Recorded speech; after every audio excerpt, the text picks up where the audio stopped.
Another person asks do you think America is more united or divided headed into 2026? It's a tough one. I would say that depends on how you are spending your day. If you are spending your day scrolling on social media or watching the boob tube and the mainstream media, then I would say, yeah, we are still divided and probably getting more divided each day. Hey, what's up, guys? So today's episode is brought to you by our proud sponsor, Elevated Silence. This is one of my favorite sponsors, not only because Jim Hood is a very dear, close friend of mine. He's been on this podcast several times, but because I am an avid user of this product. As you guys know, I love to go to the range. I love to train civilians and law enforcement, and this is the suppressor that I use each and every time I go to the range. I can tell you this, every time I bring it out, I get nothing but compliments of just how quiet it is. People are always looking for these differences in suppressors. They want it lightweight, but with lightweight, it's probably going to be a little bit louder. The heavier the weight, it's going to be quieter. And I think Jim has found the perfect combination of both, which is why I love the suppressor. He makes everything from 22 to 300 Norma. So if you guys are looking for a suppressor for your rifle or pistol, be sure to check Elevated Silence out. Use the code SMS15 to get 15% off. And also he has some awesome merch for these red hats and this red shirt right now. If you purchase it, a percentage of the proceeds goes to the American Suppressor Association, which will defend your rights to be able to use suppressors as you should, as any American should. All right? Thank you, and God bless. Welcome back to Shoot Me Straight with Eddie and Dave, except Dave is in Europe gallivanting around. I think he, last I saw, he was at a Radiohead concert in Denmark, so he's living his best life right now, but he will be back hopefully tonight if everything goes correctly. Hopefully. But yeah, hopefully. We decided today to just do like a informal Q&A. We reached out and asked for you guys to send in some questions, and Isaiah is here. I think it's your first time on the pod. Technically, I've been in every pod. But Every pod, yeah, except now we're able to see the man behind the scenes that keeps this thing going, which I think is awesome. We need to have more of you on here for sure. Down, man. But yeah, Isaiah, you got some questions that listeners sent in. You guys need to bear with me. I was actually traveling as well. I just got in late last night. I was in Nashville for the past 3 days with Andrea. We decided to take a little mini vacay for ourselves, and we actually went to the Tucker Carlson's Christmas party, his Alp Christmas party, which I went to last year, but it's definitely an experience going there, but I was able to take Andrea this year. Obviously, everything is better when I have my wife with me, and she had a great time. We got to meet lots of cool people. Just everybody there was. It's one of the, like last year I went and sort of sat back and observed a little bit, and it's a lot of like celebrity, I guess, type individuals, and I'm not one of those people that fanboys or does anything, goes out and like tries to talk or get pictures with people. I mean, I made a good connection last year. Obviously, I talked to Mel Gibson for just a tiny bit, and then we formed a little relationship afterwards, which was a cool thing that came out of that. But I'm definitely not one of those people that goes out of my way to, I want to talk to that person. But with Andrea there with me this year, I was like, hey, let's go meet. Yeah, meet some people. It always looks like you guys have like a good time together. I know there's a lot of married couples. I mean, from the looks of it, they don't look like they're having a great time. But every time that I see you and Andrea post, it's always like laughing, or you guys are always cracking jokes. I mean, it seems like you guys are just like in unity, and it's like this beautiful thing that you guys are best friends for sure. Oh yeah, dude, she is. I mean, everything is better with her by my side, and that's just, I have, when I go out on training trips or do whatever with my boys, I'm having a good time, and that's because I'm working, and it's what I want to be doing. But then, like events like that, or just traveling in general, if I could bring her with me everywhere, I would. And we had a blast at that party. We we talked to Tucker for a while, and that's the cool part is, I think I get invited to some of these events just because, and I'm like, dude, and I always say that it's like the real hero is my wife, out of, and obviously we get invited because of our story, because of what we went through, but me going by myself, I'm always like, dude, I'm missing Your better my half. better half, Right. who the real hero is. So I'm able to bring her and introduce her to these people, and I think they see right away, like, okay, yeah, she is the better half.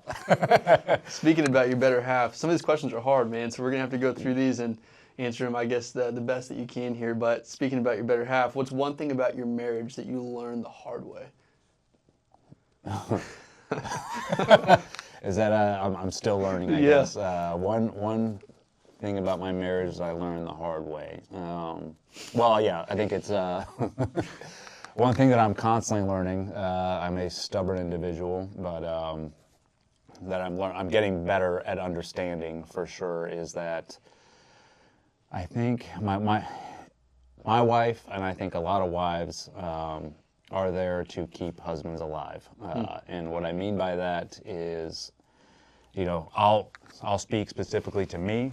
I tend to make impulsive decisions, or decisions that it's stuff that I want to do, and it's more based on my ego or just my selfish inclination to, like, I want to go do this. And Andrea will always, and she's done this our whole marriage, and so I'll say this is where I've learned it the hard way is she's always there, like, throwing her little tidbits of, like, are you sure about doing that? Or have you thought about the implications or consequences if something goes wrong, or in doing what you want to do? Or not even if something goes wrong, it's, if you're away, this is, that's time away from the family. It's making you think more about the decisions you're making.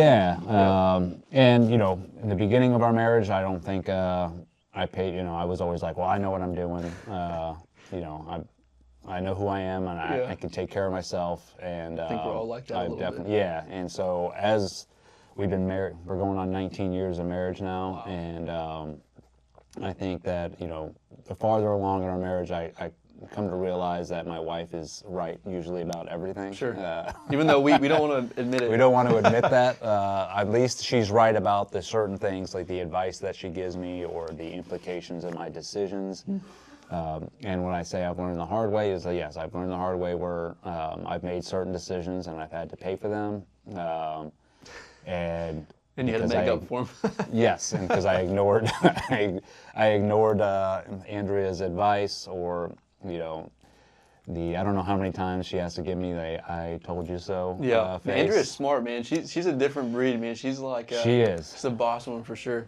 Yeah, so I think that's one. It's the thing that I've learned the hard way, and the thing that I keep learning the hard way is that sometimes in decisions that I make, I need to sit back and listen to what Andrea has to say about those decisions. And sometimes if she's saying things that I don't want to hear, that's usually the right thing to listen to, right? So for husbands out there that may be able to relate to this, I would say, part of being a leader in the household, or just the man, is to sit back and actually listen to what your wife has to say about certain things, especially when your decisions are like more of selfish and the things that I want to do.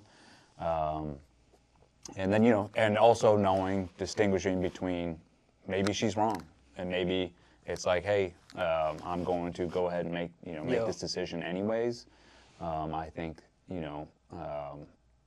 that you might not be right on this one, but I'll say this, that's very few and far between. And you never want to tell them that directly, right? No.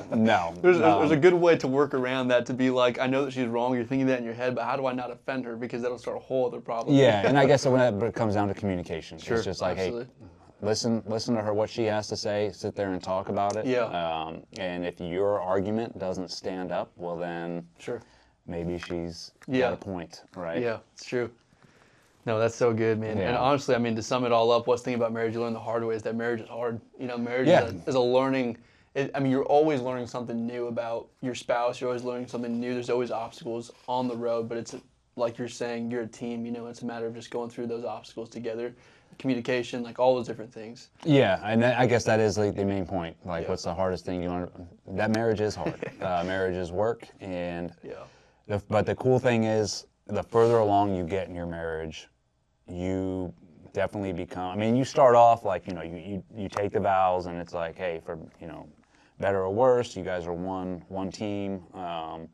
And that's the way it should be, but obviously when you have two humans trying to cohabitate together for life, there are going to be some things that come up, some obstacles that come up, but as long as you stick together, no matter what the differences are, and overcome those obstacles, and you become way, way more stronger as a unit, and the further you get into your marriage and the further that you continually overcome obstacles together, then those obstacles start becoming few and far between, right? And that's where I feel like Andrea and I are at this point, where even if things that come up may have seemed like a huge obstacle 10 years ago, are not even an obstacle anymore, because we're a team now, and we work, we've always been a team, but we just become a stronger team, where honestly now we're at a point where things don't even need to be said. It's like, we know how to overcome this.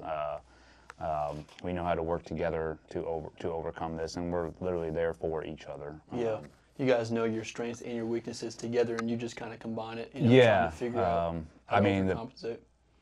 The only way I can correlate is like with my institutionalized brain is being in the SEAL platoons. Like, you work together as a unit for so long, where I could be on a mission or on patrol, and I can see somebody's silhouette, and I know exactly who that person is, just because I've trained with them so long. I can tell by their movements what they're going to do without a word being said, and that is because we've worked intimately together for so long that I know that person inside and out, and so I'm able to read and react off that person's movements, and knowing what exactly they're going to do to accomplish the mission or accomplish the objective that we're going after. And so marriage is the same way. It's, you work together for so long that you understand, you know exactly what that person is going to do in a certain scenario, and the farther along you get in marriage, you're like, okay, I know what Andrea is probably going to do in this scenario, or what the decision she's going to make. Right. And how can I set myself up to support her, and without saying a word? You know what I mean? Yeah. No, that's good. With you being, and obviously for all husbands, being the leader and like the visionary or just the man of the household, how do you lead your home without being controlling? How do I lead my home without being controlling? Because obviously you have a vision, right? You know where you want to take your family. And again, it's a team thing, but I think this is just a question somebody asks: how do you lead your home without being controlling? So for any of the guys who are struggling out there, maybe they have so much control of their family, trying to do this and that. Like, what's one of the, I guess, encouragements that you'd have for them? Yeah, it's funny, like you said, you're the man of the household. You have a vision of where you want to take your family. I think that's a young man's perspective. Sure. And that's a good one. It's like, because you're newly married, we're not ish, right? And so you should have like a vision of like, this is where I see me and my wife going, like having kids and having this family. And I think the farther along you get in your marriage, my vision is just having a happy, loving marriage, and that's with and having kids. Not all of our kids are older now, but like that is the only environment that I envisioned is like obviously I want to be able to provide and protect and make enough money that we're not wanting for anything. But I think the decision point is like how much when is enough, right? Yes, you want the best things for your wife and the best things for your family, and I think once you've achieved that, that it's in your head to know like when you have achieved that and when to be like, okay, yes, we're in a place right now where I don't have to constantly, or I'm not envisioning like we need more. It's like, okay, we're at like a homeostasis, and it's like keeping that. Is as a husband, it's like, okay, I want to keep this what we have right now. Right. And so when it comes down to like, how do you lead without being controlling? Again, I'll go back to my past career, because I think there is stuff, a lot of, being a leader in the SEAL teams or getting to a point of leadership in the SEAL teams. I saw good leaders and bad leaders along the way, and you can take nuggets from both. And I think the best leaders are the ones, yes, they are in charge, but they are not sitting there being like, I am in charge, you will do as I say. Right. This is my vision, and you guys will execute it. It's getting the collective ideas as a group and being like, okay, where do you guys see us, going forward? What do you guys need to accomplish? And then also taking input from everybody, right? Yeah, you're the leader, but that does not mean you need to make every decision for the family. It's you take input from your wife, you take input from your kids, like, hey, what do you guys think about this going forward? And also let them step up and lead. All right, if they have a good decision and they're like, hey, this is what I think we should do, then if you as the dad and as the father agree with that decision, or like, okay, then let's see where that goes, then execute that decision and let them think. And it's not even let them think. It's like, hey, this is your decision as a leader. We're gonna go, but you as the father and husband are there to sort of, if that decision goes awry, you already have contingencies to make sure, that we don't, that decision doesn't lead to, like you said, falling off the cliff, chaos.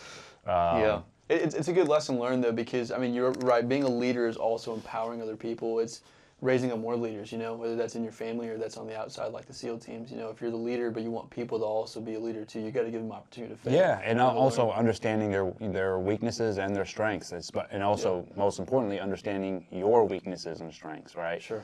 I think when people get put in leadership positions, and I saw this in the SEAL teams, there are guys that get put like, hey, you're going to be in charge now, going in this next go, and some guys aren't ready for it. And what I mean, I think they are ready for it, but just emotionally and mentally, they're not ready for it. They think like as soon as they get the title of like, you're the leader now, they all of a sudden have this extra pressure of like, oh, now I'm the leader. Now I have to know everything.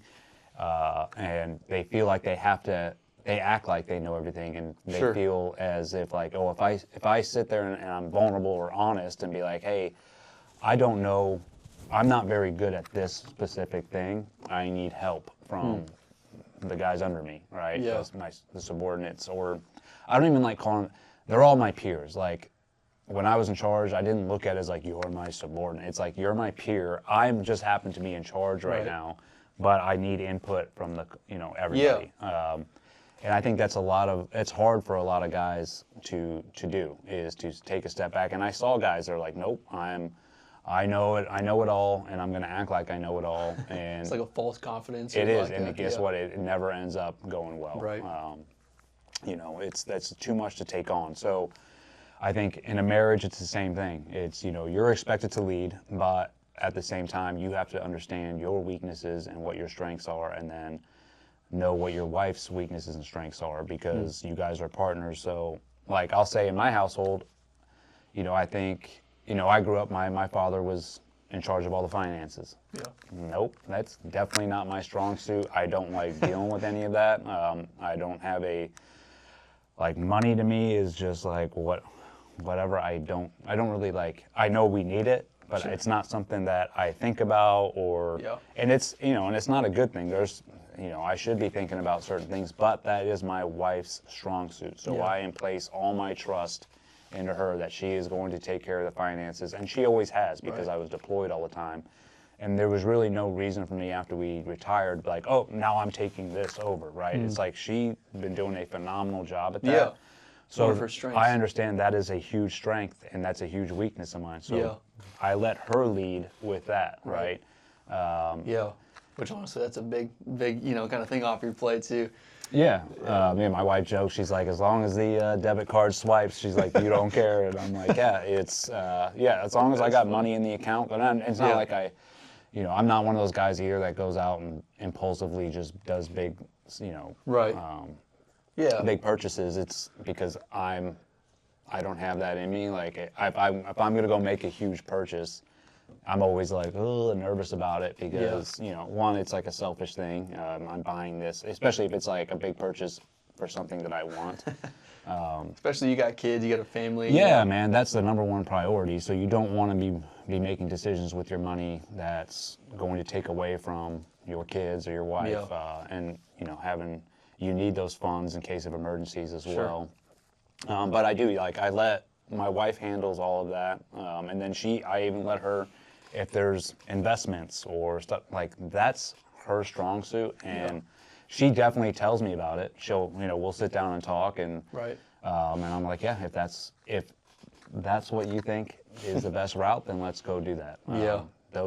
Because those are her strengths and those are my weaknesses. So, and that's one way. I mean, there's multiple things we do that in our family where she is like, yep, you're making the decisions on this part because that's your strength. But then there's other times where I'm like, now you're leading. But that's what a good leader does. Right. It's not, everything has to be my decision and I have to okay everything. You have to understand what your weaknesses are and then let other people take the reins at some point. But you are always there guiding, watching and then coming up with, and this is just my own advice. I'm the one, if a decision is being made that is not it's my wife's decision, I will already look a step ahead and plan a contingency just in case something goes wrong. Yeah. No, that's definitely part of it, just having that safety net, You're seeing the whole overall scope of what's happening, but you're also like, I know that they're going to make a decision they think is right, and I have to trust that too, Yeah. And then just be there to support it just in case it fails, and failing is actually kind of a good thing. There's failing is a good thing. From those two. Yeah. So. Yeah. Somebody else asked, what daily habits, and this is the last marriage question here, what daily habits keep your marriage strong?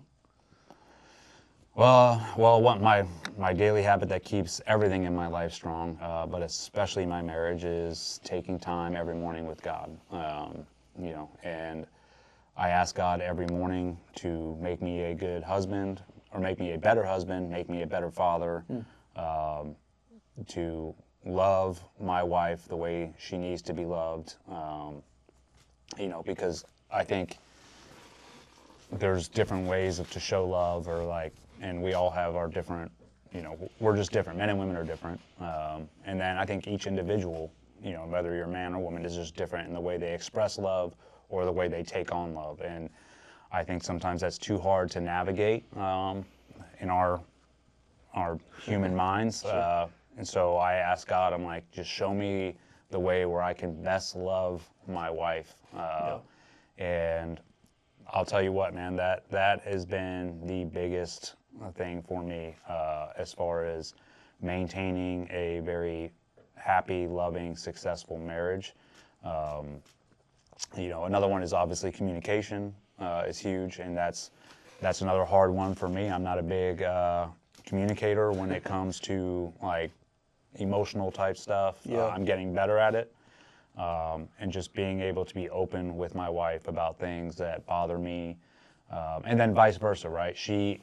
Because obviously and that's another thing I've learned along the way is the things that bother each individual are different, right? So my wife can be completely distraught or about a certain scenario where I can look at them and be like, that's not even a big deal, but that's not the right answer, Sure. She doesn't want to hear that. No. Yeah. And so, and vice versa. There could be things in my life where I could bring up oh my gosh, this is sort of annoying me, or this is bothering me, and she can be like, dude, that isn't, there's nothing. Shouldn't be mad about that. You shouldn't be mad about that. You shouldn't even let that affect you. But I think that's the key to a good marriage, is not answering in that way and being like, okay, well, let me hear you out. And then how can I help you? Guide, help you get through this. And sometimes there's nothing that you can do. It's just being there for the person, 100%. right? And listening, and then letting them get it out. Absolutely. What is the biggest thing that keeps your guys' relationship, the joy that you have, the laughter? What are, I guess, daily habits that you would practice to, maybe somebody that you can encourage to that's watching, maybe there's somebody that's watching that is struggling to have that, best friend bond with their spouse. What are things that you guys actively do? I mean, we do everything together. It's like I said, I talked about before.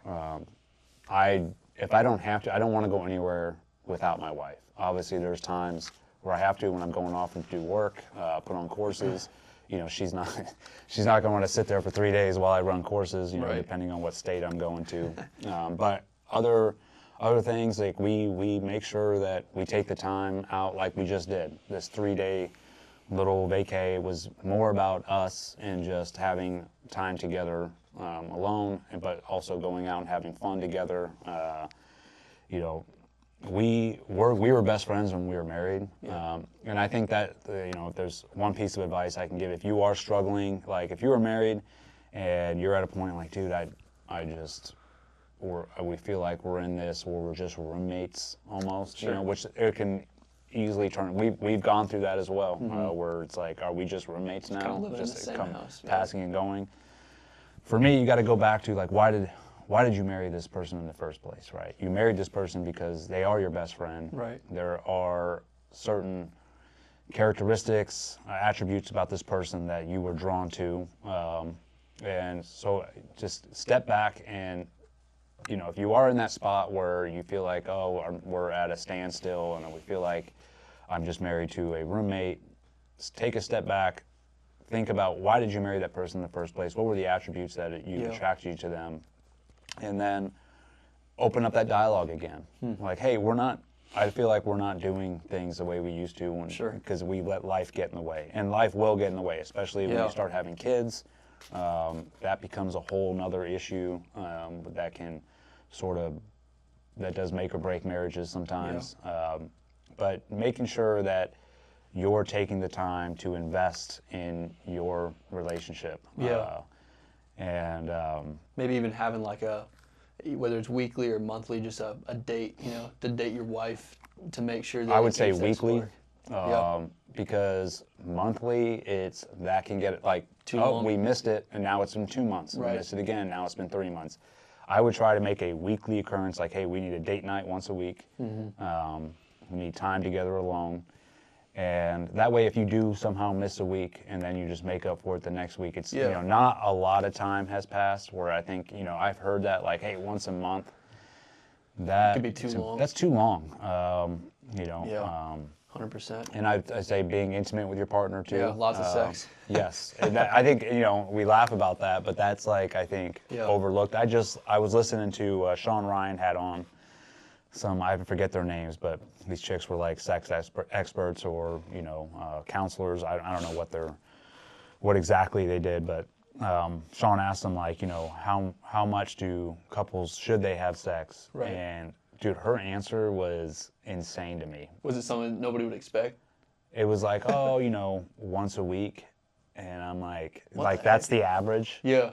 And to me, I'm like, dude, that's insane. Oh, that's too long, man. Yeah, that's way too long. It'd be at least twice a day. And I'm like, but I think that's, like we talked about earlier, I think that's where couples end up getting into that rut, right? Yeah. Because they let life get in the way. And Sure. so it's, being intimate with your partner is huge. It shows, how much you love that individual, how much you want that individual. And where your priorities are, right? It should always be this stack. It's like God first, then your spouse, your family, and then after that, everything else comes after that, And if you have those aligned, I think that everything else kind of falls into play, just like how you were saying about one of your daily habits is just reading scripture, and allowing God to transform you so that you could also, be a blessing to other people in that same sense. But for sure, if you have your priorities right, you won't be waiting that whole month or the 2 months to date your spouse or to have sex. It's just like, no, my spouse, obviously after God comes first, in that sense. And you're trying to make time, and not make time, like she has that dedicated time, undivided attention, in that as well. Yeah, and I think the big misconception too is like women want to be intimate as well. Sure. Right? It's just always that awkward, like if you guys haven't been having sex, one person doesn't want to say it. Right? Sure. They're like, they want it, but they're like, oh, I don't want to like bring it up because it is like, I guess, a very touchy subject for marriages. where just be open about it. Be like, hey, Absolutely. we haven't had sex in like 2 or 3 days. Like, what's Right. going on? Is there, are you having, Yeah, sometimes it can be the connection. Some girls just want to know that they're connected to you, Yeah. and that's part of the dating process. I know for me and Maddie, like it's one of those things where she's like, we're not having sex unless I feel that connect. Not I don't feel that connection with you, but like we haven't had a connection all week. You haven't sat down with me for one moment to even ask how my day was. Women just kind of need that a little bit. For men, it's more physical. Yeah, It's 100%. like, yeah, They're I can do it at emotional any time. Yeah, Like, anytime, any place. yeah, you just say when. Yeah. Hey, what's up, guys? If you've been following me for a while, you know I'm a huge fan and supporter of Firecracker Farm. Alex, the owner, is not only an incredible human being, but he makes an incredible product, and that is why we could not be happier that they are sponsoring the Shoot Me Straight podcast. Each guest, when they come in, will get a sample of Firecracker Farm so they can take it back and enjoy, and I can tell you, to each person that we've given it to, they have not been disappointed. You can put these, put this salt on your favorite food, favorite beverage. I've even seen people put it in their coffee. They love it. There's an assortment of heat, so if you don't like it too hot, they definitely have that taken care of with some mild flavors. And then it goes all the way to extreme heat if you like to sweat. So if you guys are interested in purchasing some, go to firecracker.farm. All right, thank you for listening, and God bless. No, and that comes down to the communication piece, right? Sure. Is taking the time to listen to your spouse. Yeah. Setting aside time to talk about things that are bothering them, or just what's going on in their lives. Because, Right. like, if you guys are both working, or one person's working, they're constantly Yeah. gone, coming back, and that as a husband is probably one of the hardest things to do as well. Is you are out there protecting and providing, and then you come home and you're home. I always viewed it as like a place of respite. It's like, I'm home, I just want to relax. Sure. But that does not, and it should be that, but that does not mean you're like coming home and it's like, nope, everybody just serve me. It's like, 100%. no, you need to come home and find out where you fit in at the household. It's like, what help do you need?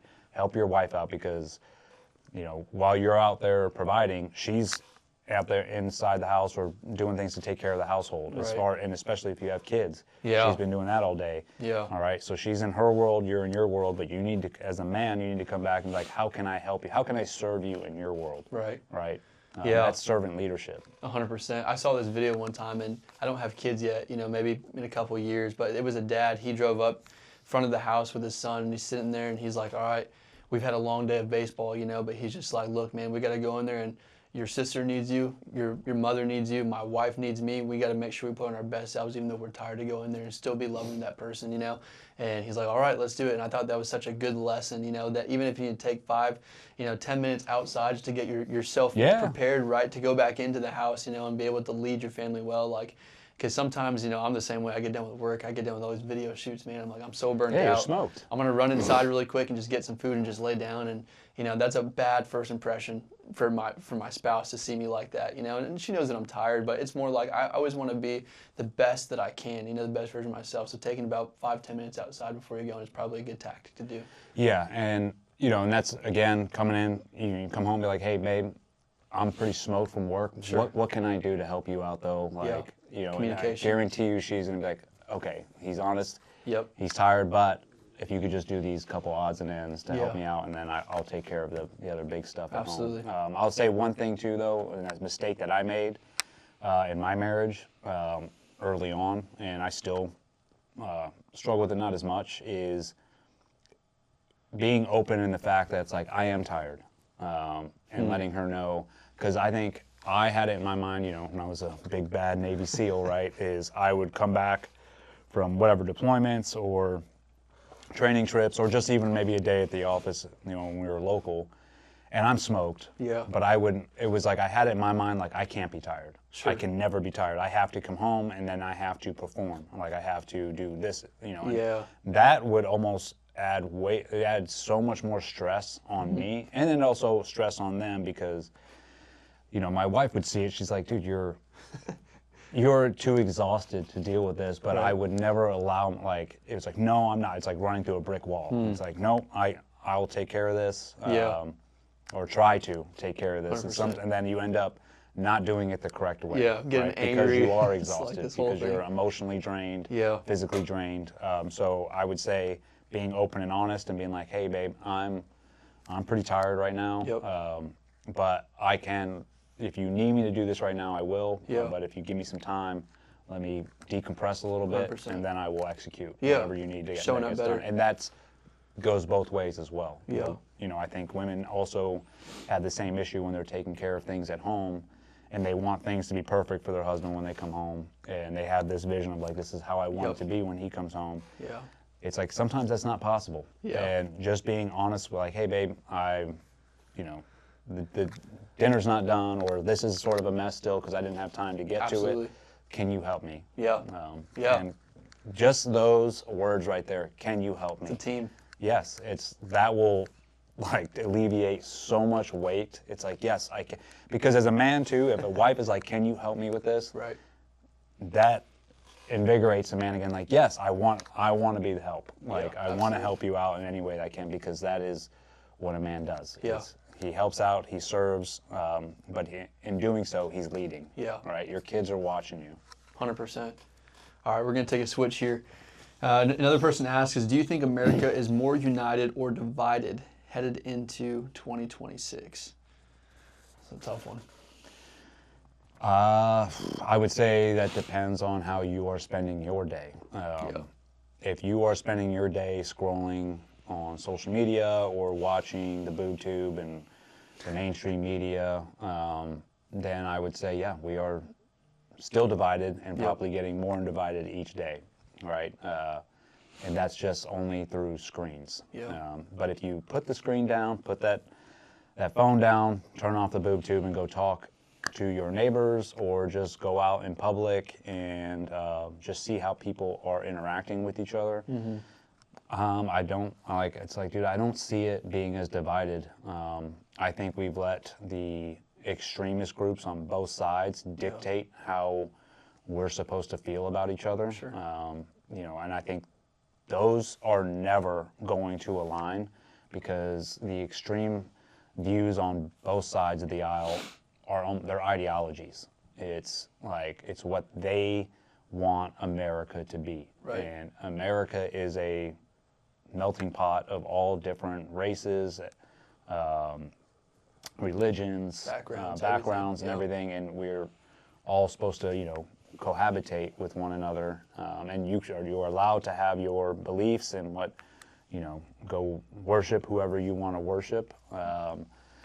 But I think, yeah, if you watch on social media, and I see it too, my feed, oh my gosh, this group is now doing this, and we have to hate them because, and a lot of it's all BS. It's all manufactured to make you feel a certain way. Yeah. And so propaganda. I don't think we've been divided. I think that's just that question alone. Says it all. It's like, are we still divided? I don't think we've been divided. I think we're letting the government dictate how we're supposed to feel, because they want you on one side or the other, right? That's how they get voted into office. But I think if you put your phone down, like I said, stop watching the screen, stop letting other people dictate how you're supposed to feel. Sure. And I think that's what most people do. Yeah. Is, I'm going to let the news tell me how I'm supposed to feel about this individual. 100%. Why don't you yourself go talk to that person? Yeah. Or go talk to that group of people? And I guarantee you, 90% of the time, you're going to be like, oh, yeah, there's some things I disagree with them on, but they're good people. Right, they're human beings. I have no issue with them. There was a weird switch that happened. I mean, I was born in 2000. I'm very young, but growing up, like, there wasn't ever this division that we're feeling now. And maybe as the rise of social media, I feel like it kind of happened after 2018, somewhere around 2020. Something kind of shifted where everybody got their feelings really hurt. It was just kind of this thing where everybody wanted to speak out. So you can speak out, but I don't know, there was something that shifted. Did you also feel that too, in a sense? Yeah. I mean, I didn't really pay much attention to politics or anything when I was in. Sure. And I didn't really watch the news too much, because I just had the idea, which was right. It's like, no matter who's in the administration, I'm going to do whatever they tell us to do. But yeah, I think to me, I saw a big shift when Trump ran the first time. That's when I was like, whoa, all right, people are like outraged by this individual. Sure. And they started manufacturing a lot of fake outrage, or, all this fake, like, when they start calling Trump a Nazi or a dictator, which they still do to this day. Sure. But then it's also on both sides. Then it's like, okay, now the left is, a group of transgender, woke, that's what the left is. And it's like, that's not what the left is. Yeah. There's people on the left that don't believe in any of that stuff either, right? They just have more, democratic leftist views, which I've said before, I was raised by Democrat parents, but I would have never known, what side they were on. But yeah, I think the country is not as divided as we think at all. And I think if people just stop letting other individuals dictate how you're supposed to feel about your neighbor, we'd be better off. 100%. I feel like there'd be more hope too, that humanity would then come together, and unify. But I'll say this too. Don't, like, that whole expectation where, what's those bumpers, the coexist bumper stickers? Sure. That has never happened since the beginning of time.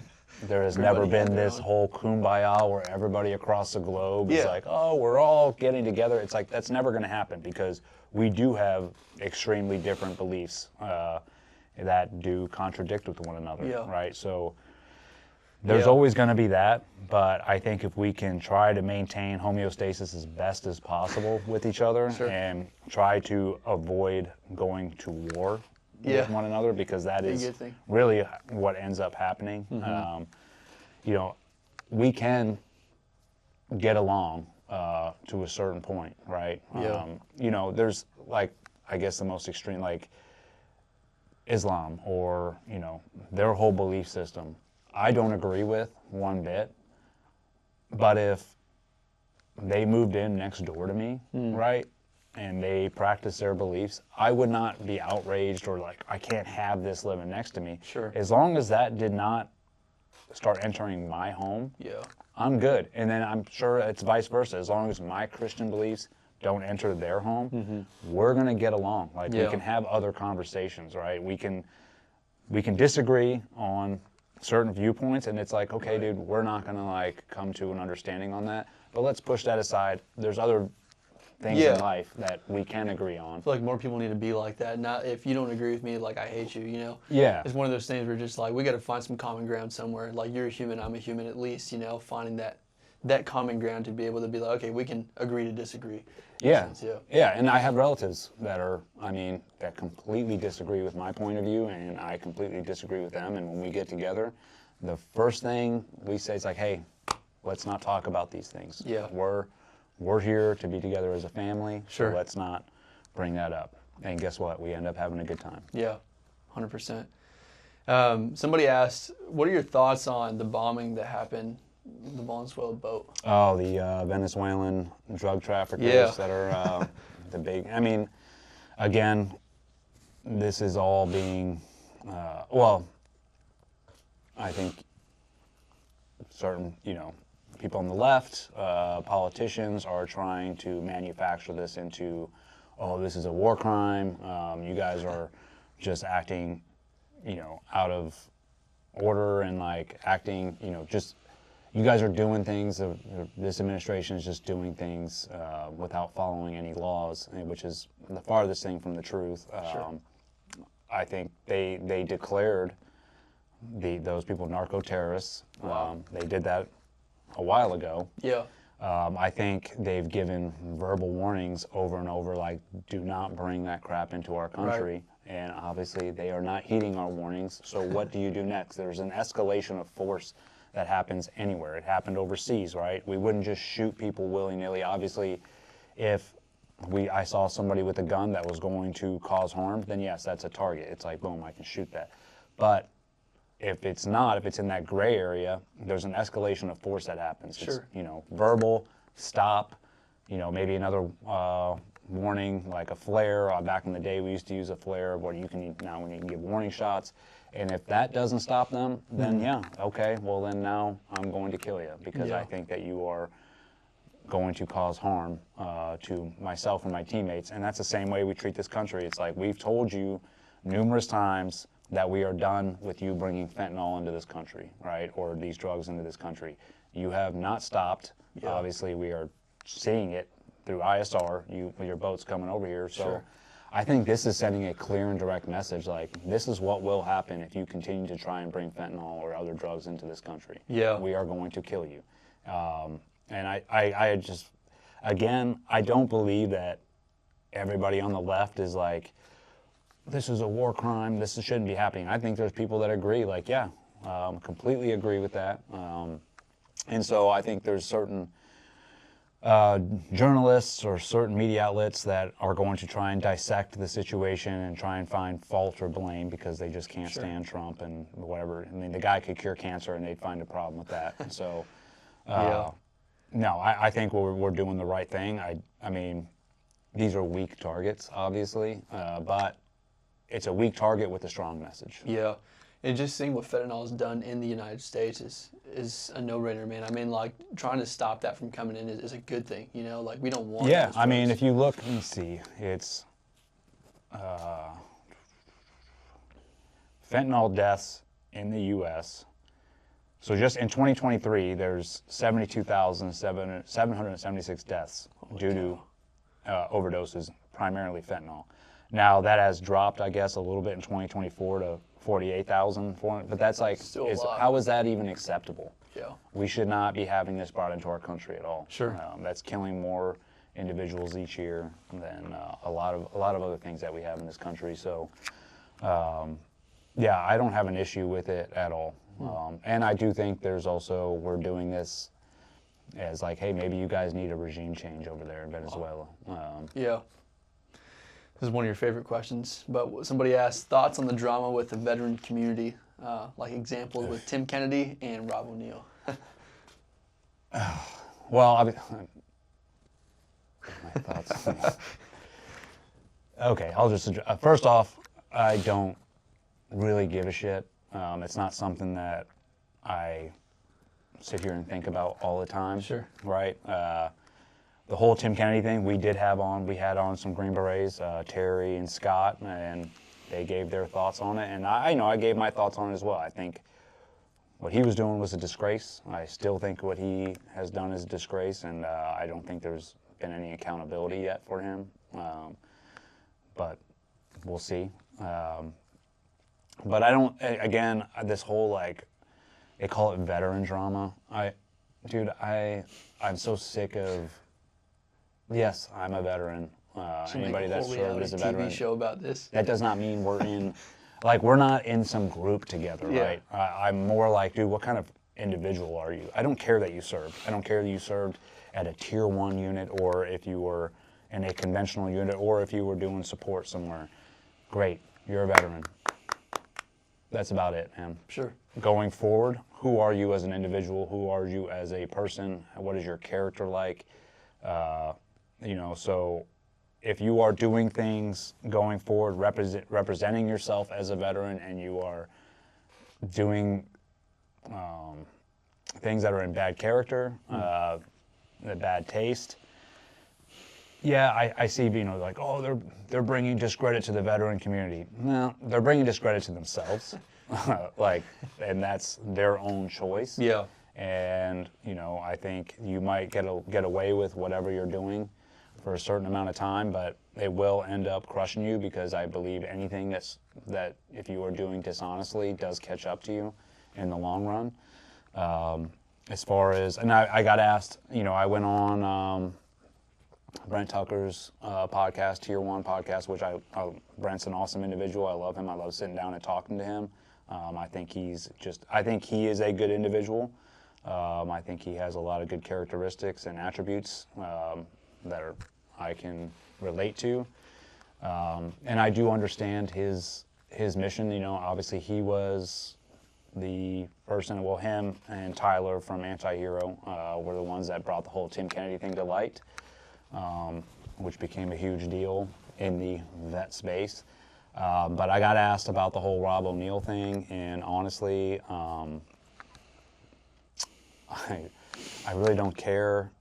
I've met Rob. I'll say this: Rob was one of the only individuals when I was going through mine that was on the news, supporting us. And we did not know each other at the time, so I'm always grateful for that he was able to, speak out on our behalf. But I'll say this, like, if Rob made a decision in the past that was wrong or embellished or whatever, then, he'll have to answer that as his own individual person. I don't think it's, everybody's like all these, people are up in arms or taking a side, right? Yeah.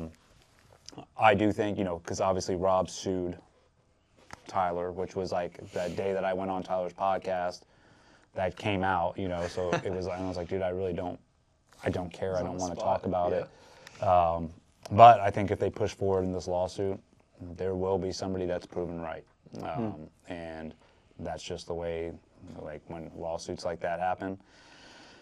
The truth will come out, but I don't, that's about, that's as far as my opinions go. 100%. I don't care. I don't hate Rob. I don't, hate Brent. I'm friends with, I'm cool with both. Yeah. And I wish, it's like, okay, everybody would just get along, but I know that's not possible also, because if there is wrongdoing, and somebody's calling the other person out on it, then all right, let the chips lie where they may. No, absolutely. That's all the questions, but I have a question for you, Eddie, for the podcast. Like, what's one thing that you're excited about going into 2026 for the podcast? Well, for the podcast? Yeah. Well, I think 2025 we definitely have upped our game, and that's primarily because we got you on board. Yeah, and I mean, you've helped us out huge, and I just think we'll continue to grow into 2026. I love the fact that we've been going 3 years now, and it's a long time.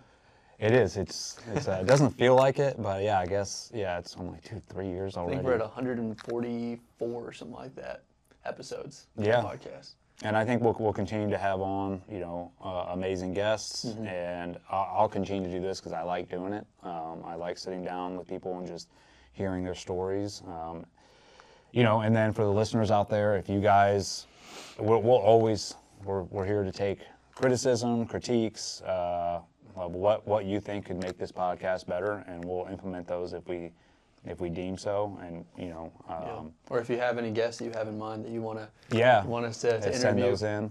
That'd be awesome. For sure. And we got some amazing guests coming up. We have next week we have Steve Toth, who is he's running for Congress against my favorite butt pirate, Dan Crenshaw, which I cannot believe that he still has a fighting chance of being reelected again. But we're going to have Steve in here next week to discuss why he's a better candidate to vote for this next upcoming election. But I think we're going to continue to have awesome guests. I love the fact that Dave is the co-host with me, and that he's able to bring in different people that I normally wouldn't talk 100%. To or hear out, and it's the same thing. I bring in a different crowd that Dave has no clue about. Sure. He's getting better, especially with the military. He's understanding a lot that we have more. on. Yeah, Dave is going to be a tier 1 operator by the time we're done with all the acronyms and everything. But yeah, I think I see 2026 is going to be continuing to grow this podcast. I think this year 2025 was awesome. We definitely me personally had some growth this year. Had a lot that happened. I'll say one of the biggest lessons I had from 2025 personally is getting perspective on what really matters. Andrea and I have a lot of stuff going on personally as far as like family stuff. Both our parents are getting older. My dad has, Alzheimer's, and it's just, keeps progressing. So I want to make sure that I'm putting that first as far as, time in my schedule. I want time to go spend with him. Right. Especially Absolutely. while he can still recognize me and know who, he knows who I am. That's the most important. And and then also knowing that, like, hey, you can't prepare for everything that's going to happen to you. Like, I had this big injury that happened 3 months ago that took me out of, work for a little bit. But I think because Andrea and I had focused on what's important, that really didn't stop us at all. It was a setback, but it didn't really set us back in our marriage. Didn't set us back financially because we pivoted and we're like, okay, these are the things that we can control right now. Right. So that was a big lesson in 2025, is just getting perspective on what really matters, and knowing when to say no to certain things, to open up schedule for the time that does matter, right? And that's family. Yeah, absolutely. It's great, man. Yeah, great questions. Thanks for sending this in, guys. Yeah, hope you guys got something out of that. I'm a little tired this morning just from the travel last night, but I appreciate you guys listening. I appreciate your guys' support. I hope you continue to do so, and we will continue to grow this podcast in the best way that we know how. Absolutely. All right. Out. Hey, what's up, guys? So when I'm not doing the podcast, I'm doing a lot of traveling. I put on training all over the country for LE and civilians. I also travel a lot for my nonprofit, the Pipe Hitter Foundation. And as you guys know, travel, going back and forth, can wear you down. But this past year, I have found the antidote. So let me put you on to Aquavita, Destin's premier IV therapy and oxygen bar. This place is owned and operated by a board-certified ER physician with over 23 years of experience, so you know your health is in good hands. Every IV drip is mixed to Board of Pharmacy standards and backed by CDC-level infection control. Whether you're dealing with a fatigue, a hangover, jet lag, stress, immunity issues, or even PMS, they've got custom vitamin drips and boosters tailored just for that.